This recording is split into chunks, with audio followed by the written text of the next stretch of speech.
ಸರ್ವೋಚ್ಚ ನಾಯಕ ಖಮೇನಿ ಅಡಗಿ ಕೂತಿರುವಂತಹ ಜಾಗ ಗೊತ್ತು. ಆದರೆ ಅವರನ್ನ ಸದ್ಯಕ್ಕೆ ಹತ್ಯೆ ಮಾಡುವ ಯಾವುದೇ ಉದ್ದೇಶ ಇಲ್ಲ.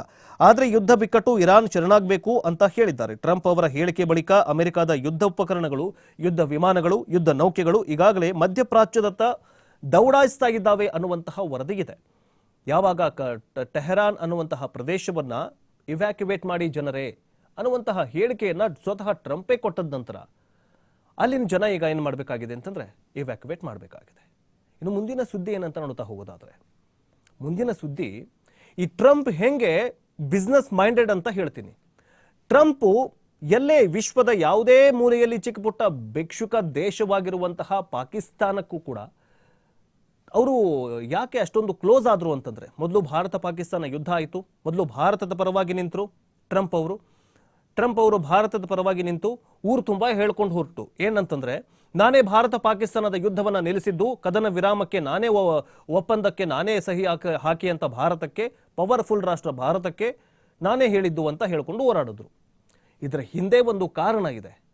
ಈಗಲೂ ಕೂಡ ಅಷ್ಟೇ, ಇರಾನ್ ಮತ್ತು ಇಸ್ರೇಲ್ ನಡುವೆ ನಡೀತಾ ಇರುವಂತಹ ಯುದ್ಧದ ಬಳಿಕ ಟ್ರಂಪ್ ನಂದೊಂದು ಎಲ್ಲಿ ಇಡ್ಲಿ ಅಂತ ಹೇಳಿಬಿಟ್ಟು ಈಗ ಅಲ್ಲೂ ಕೂಡ ಎಂಟರ್ ಆಗಿದ್ದಾರೆ. ಇಸ್ರೇಲ್ ಪರವಾಗಿ ಇಸ್ರೇಲ್ ಈಗಾಗಲೇ ಅಮೆರಿಕದಿಂದ ಅನೇಕ ಶಸ್ತ್ರಾಸ್ತ್ರಗಳನ್ನು, ಕೋಟ್ಯಾಂತರ ರೂಪಾಯಿ ಶಸ್ತ್ರಾಸ್ತ್ರಗಳನ್ನು ಅಮೆರಿಕದಿಂದ ತೆಗೆದುಕೊಂಡಿದೆ. ಇರಾನ್ ಏನು ಮಾಡ್ತಾ ಇದೆ ಅಂತಂದ್ರೆ, ಕೆಲವೊಂದಿಷ್ಟು ಇಸ್ಲಾಂ ರಾಷ್ಟ್ರಗಳನ್ನ ಸೇರಿದಂತೆ ಕೆಲವೊಂದಿಷ್ಟು ಪವರ್ಫುಲ್ ರಾಷ್ಟ್ರಗಳ ಜೊತೆಗೆ ಸೇರಿಕೊಂಡು ಇಸ್ರೇಲ್ ಮೇಲೆ ದಾಳಿಯನ್ನ ಮಾಡ್ತಾ ಇದೆ. ಈ ದಾಳಿ ಆದಂತ ಸಂದರ್ಭದಲ್ಲಿ ಇಸ್ರೇಲ್ನ ಮತ್ತು ಏನು ಅಮೆರಿಕ ಕೊಟ್ಟಿತ್ತಿಲ್ಲ F-35 ಎನ್ನುವಂತಹ ಫೈಟರ್ ಜೆಟ್ಗಳನ್ನ ಇರಾನ್ ಹೊಡೆದು ಉಳಿಸಿದೆ.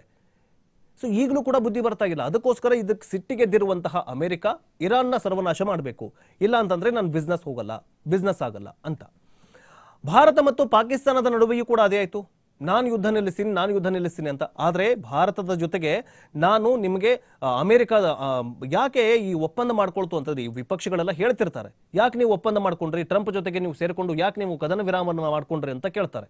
ಆದರೆ ಮೇಲ್ನೋಟಕ್ಕೆ ಏನ್ ಹೇಳ್ತಾ ಇದ್ದಾರೆ ಅಂತಂದ್ರೆ, ಪ್ರಧಾನಿ ಮೋದಿಯವರ ಮೇಲೆ ಇರುವಂತಹ ಆರೋಪ ಏನಂತಂದ್ರೆ, ಅಮೆರಿಕದ ಅಧ್ಯಕ್ಷ ಡೊನಾಲ್ಡ್ ಟ್ರಂಪ್ ಭಾರತದ ಮೇಲೆ ಅತ್ಯಂತ ಹೆಚ್ಚಿನ ಸಂಖ್ಯೆಯಲ್ಲಿ ಶೇಕಡಾವಾರು ಟ್ಯಾಕ್ಸ್ ಅನ್ನು ಹಾಕ್ತೀನಿ, ನೀವೇನಾದ್ರೂ ಕದನ ವಿರಾಮ ಮಾಡ್ಕೊಳ್ಳದೆ ಹೋದ್ರೆ ಅವಾಗ ಅಫ್ಕೋರ್ಸ್ ಹೇಳಲೇಬೇಕು, ಕದನ ವಿರಾಮ ಮಾಡ್ಕೊಳ್ಳೇಬೇಕು. ಹಿಂಗೆ ಬೆದರಿಕೆ ಹಾಕಿ ಕದನ ವಿರಾಮ ಮಾಡ್ಕೊಂಡಿದ್ದಾರೆ ಅನ್ನುವಂತಹ ಆರೋಪ ಒಂದು ಕಡೆಯಾಗಿದೆ. ಇದು ಬಿಸ್ನೆಸ್ ಮೈಂಡೆಡ್. ಇನ್ನು ಪಾಕಿಸ್ತಾನಕ್ಕೂ ಕೂಡ ಅಷ್ಟೇ. ಪಾಕಿಸ್ತಾನಕ್ಕೆ ಯಾಕೆ ಸಾಫ್ಟ್ ಕಾರ್ನರ್ ಇದೆ ಅಂತಂದ್ರೆ, ಡೊನಾಲ್ಡ್ ಟ್ರಂಪ್ಗೂ ಮತ್ತು ಪಾಕಿಸ್ತಾನಕ್ಕೂ ಎಲ್ಲೂ ಗೊತ್ತಿಲ್ಲದ ಒಂದು ಸಂಗತಿ ಇದು. ಪಾಕಿಸ್ತಾನದಲ್ಲಿ ಅವರ ಕುಟುಂಬಸ್ಥರು, ಯಾರು ಟ್ರಂಪ್ ಅವರ ಕುಟುಂಬಸ್ಥರು, ಬಿಟ್ಕಾಯಿನ್ ಅನ್ನ ಅಲ್ಲಿ ಹೂಡಿಕೆ ಮಾಡಿದ್ದಾರೆ. ಯಾರು ಟ್ರಂಪ್ನ ಕುಟುಂಬಸ್ಥರು ಅಲ್ಲಿ ಪಾಕಿಸ್ತಾನದಲ್ಲಿ ಬಿಟ್ಕಾಯಿನ್ ಹೂಡಿಕೆ ಮಾಡ್ಕೊಂಡಿದ್ದಾರಂತೆ. ಅದಕ್ಕೋಸ್ಕರ ಭಾರತ ಮತ್ತು ಪಾಕಿಸ್ತಾನದ ನಡುವೆ ಯುದ್ಧ ಏನಾದರೂ ಆದ್ರೆ ನನಗೆ ಲಾಭ ಆಗುವುದಿಲ್ಲ, ನಷ್ಟವಾಗುತ್ತೆ. ಅದಕ್ಕೋಸ್ಕರ ಈ ಒಂದು ಯುದ್ಧವನ್ನ ನಾನು ನಿಲ್ಲಿಸಿದ್ದೀನಿ ಅಂದ್ರೆ ಇಂಡೈರೆಕ್ಟ್ಲಿ ಆಗಿ ಈ ಒಂದು ಯುದ್ಧವನ್ನ ನಿಲ್ಲಿಸಿದ್ದಾರೆ ಅನ್ನುವಂತಹ ಮಾತುಗಳು ಕೇಳಿ ಬರ್ತಾ ಇದೆ. ಆದರೆ ಡೊನಾಲ್ಡ್ ಟ್ರಂಪ್ ಅವರ ವಿರುದ್ಧವಾಗಿಯೇ ತನ್ನ ದೇಶದಲ್ಲೇ 50 ರಾಜ್ಯಗಳಲ್ಲಿ ದೊಡ್ಡ ಪ್ರತಿಭಟನೆ ನಡೀತಾ ಇದೆ. ನನಗೆ ಈ ಅಧ್ಯಕ್ಷ ಬೇಡವೇ ಬೇಡ, ಈ ಕಿಂಗ್ ಅಂತ ಓಡಾಡ್ತಾ ಇದ್ದಾರಲ್ಲ, ಸರ್ವಾಧಿಕಾರಿ ಅಂತ ಓಡಾಡ್ತಾ ಇದ್ದಾರಲ್ಲ, ಇಂಥ ಅಧ್ಯಕ್ಷ ನಮಗೆ ಬೇಡವೇ ಬೇಡ ಅಂತ ತನ್ನ ದೇಶದಲ್ಲೇ ದೊಡ್ಡನ್ನ, ವಿಶ್ವಕ್ಕೆ ಗುರುವಾಗಿರುವಂತಹ ಅಮೆರಿಕ, ವಿಶ್ವದ ದೊಡ್ಡನ್ನ ಅಮೆರಿಕದಲ್ಲಿಗೆ ಹಿಂಸಾತ್ಮಕ ಪ್ರತಿಭಟನೆ ನಡೀತಾ ಇದೆ. ಅದರ ಬಗ್ಗೆ ಯಾರು ಮಾತಾಡ್ತಾ ಇಲ್ಲ. ಅಂದ್ರೆ ಡೊನಾಲ್ಡ್ ಟ್ರಂಪ್ಗೆ ಯಾರು ಬುದ್ಧಿವಾದ ಹೇಳ್ತಾ ಇಲ್ಲ. ಬುದ್ಧಿವಾದ ಹೇಳಿದ್ರೆ, ಸಪೋಸ್ ಏನಾದರೂ ಈ ಭಾರತದ ಪ್ರಧಾನಿ ಬುದ್ಧಿವಾದ ಹೇಳೋದಕ್ಕೆ ಹೋದ್ರೆ ಅಂತಂದ್ರೆ, ನೀನು ನಮಗೆ ಯಾಕೆ ಬುದ್ಧಿವಾದ ಹೇಳ್ತಾ ಇದೆಯಪ್ಪ, ನಿನ್ಗೆ ಇವ್ನಿಗೆ ಹಾಕಿ ಎಷ್ಟು 100-150% ಟ್ಯಾಕ್ಸ್ ಹಾಕಿ ಅಂತ ಹೇಳುವಂತಹ ಜಾಯಮಾನ ಈ ಟ್ರಂಪ್ ಅವರದು. ಆದ್ರೆ ಈಗ ಮಧ್ಯಪ್ರಾಚ್ಯದಲ್ಲಿ ನಡೀತಾ ಇರುವಂತಹ ಯುದ್ಧ ಮತ್ತೊಂದು ಲೆವೆಲ್ ತಲುಪಿದ್ದು.